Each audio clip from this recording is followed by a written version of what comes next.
pretty soon. In the meantime, the crowd is swollen once again to take care of all these people who are coming in. 6 to 10 members on board each B-52. These are the bombers that did the job over in the Middle East. Now we're going to go here waiting to see the door open and see the first crews come in. The guard isn't lined up yet, so I take that to mean that we're not. A lot of wives looking up to me saying, is my husband on the other side? Coming in pretty slow. Remember, there's only about 6 per crew, perhaps up to 10. They can carry a group of up to 10. And there were 5 planes that touched down at 12:20. They do their own checklist. That's why it's taken a little bit longer to get them through here. Go. There it is. There's our video. We had to shoot this from inside the bus. Kind of nice to see these planes coming back. There was a lot of talk as to whether or not they would ever even come back. You got to remember, these planes are somewhere between 30, 35 years old. Many of the planes older than the men who fly them. And it's kind of nice to see them coming down back home.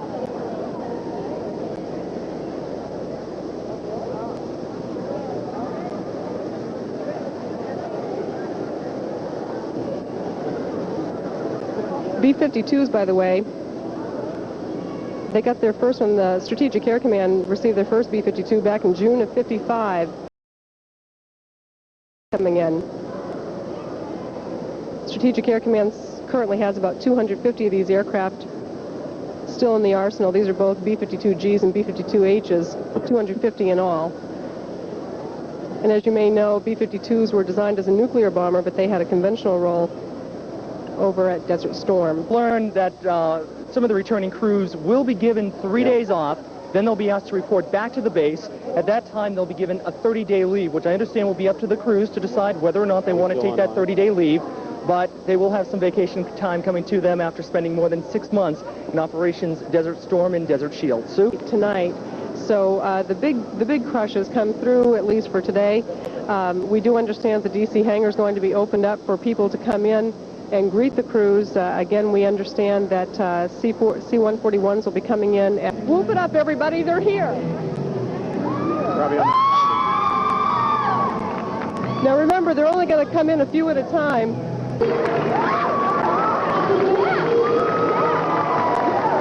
Ryan, get in there. Go see him, kid.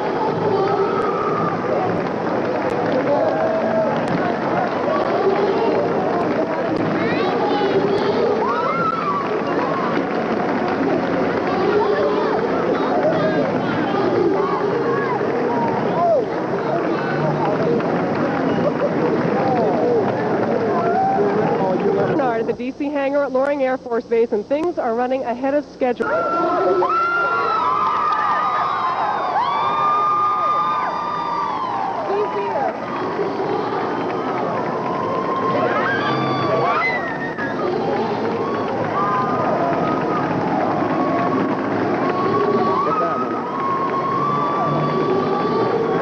Most of these men have been away for 7 months now, some of the first to be deployed around. And it has been a long wait.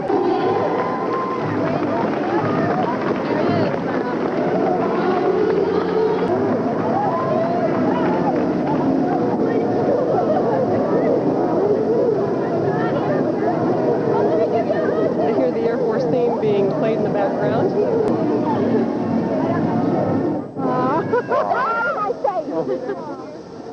To make some more announcements here, and we'll watch them come through the barrier one by one.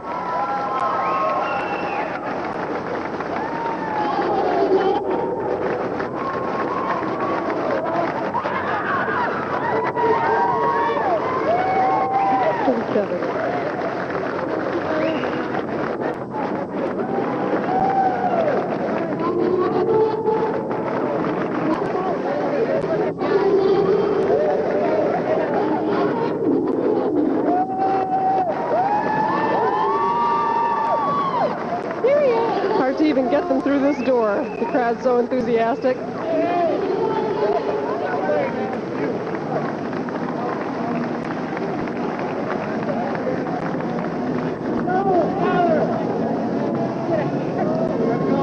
Some of the folks in the crowd here weren't sure if their loved ones are coming in on these flights.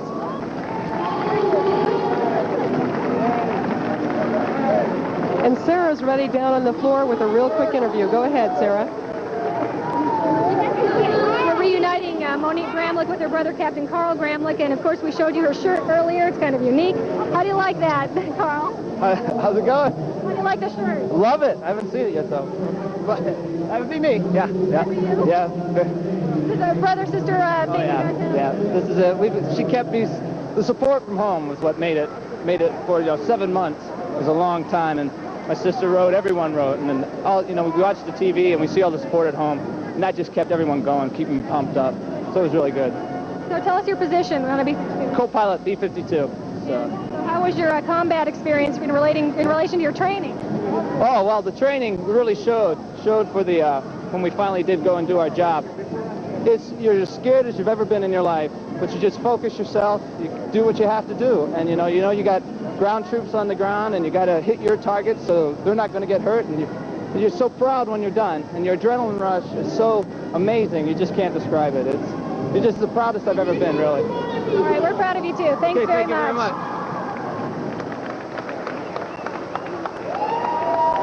All set, yeah. And more to come. Thanks, Sarah. Walking in.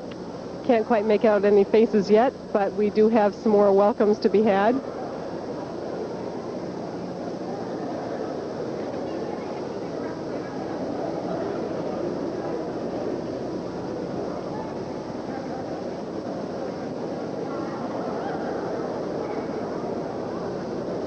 A lot of anxious people here wondering whether or not their husbands are on this particular crew. Welcome.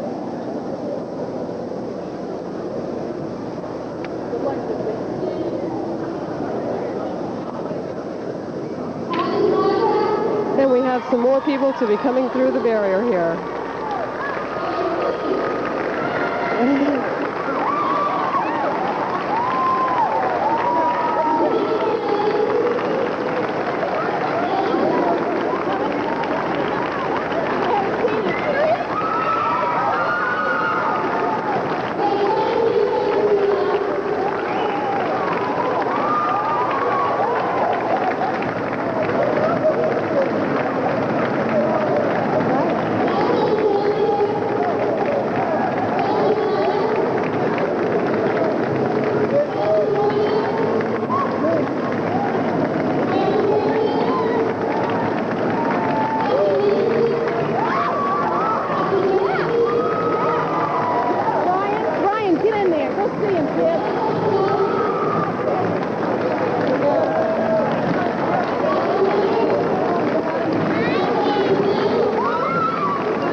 Ed Walsh. Ed?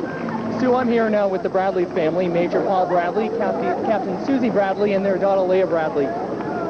Major Bradley, welcome back, first of all. You are a pilot of a B-52. How's it feel to be back on American soil? Great. It feels great. It's great to be back. What type of schedule did you have during Desert Storm? We were busy and flying an average of 12 sorties a day. So the crews flew a sortie, then they had about a day off, and then they flew the next day's sortie. And that day was crew rest to get ready to fly the next day's sorties. We launched 3 sorties a day, or 3 sorties in the morning, 3 sorties at about noontime, and 3 sorties again in the evening. And on some days we surged up to 15 sorties a day. There were a lot of us that worked 24 to 48 hours at a time to get everything off the ground and running. And what type of morale was there over there? The morale for the mooring crews and the Castle crews, the Eaker crews that joined us was excellent at the base that we were at. We had excellent morale. Now, we understand that there was a B-52 that did have some type of mechanical problem that did crash into the Indian Ocean with a crew, though, from Eakers Air Force Base. That must have had some type of effect on the crew. It did have a short effect on us.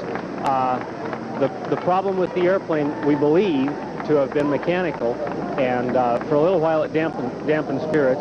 It's always a loss to everybody to see someone go, especially when you know them and you work with them a little bit. But because the war, it happened right in the middle of the war, and because the war was pressing on, we had to press on and continue with the mission. Susie, how does it feel to have him home? Oh, it feels great. When was the last time you saw him? I was lucky. I saw him a couple months ago because he had to come home for a little bit of surgery. So I'm luckier than a lot of people were, but it's good to know I've got a husband permanently.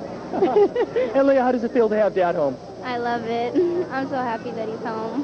Well, we'll let you get back to your celebrating, and we thank you for being with us this afternoon. Thank you. Sue, back to you. Thanks, Ed. We still...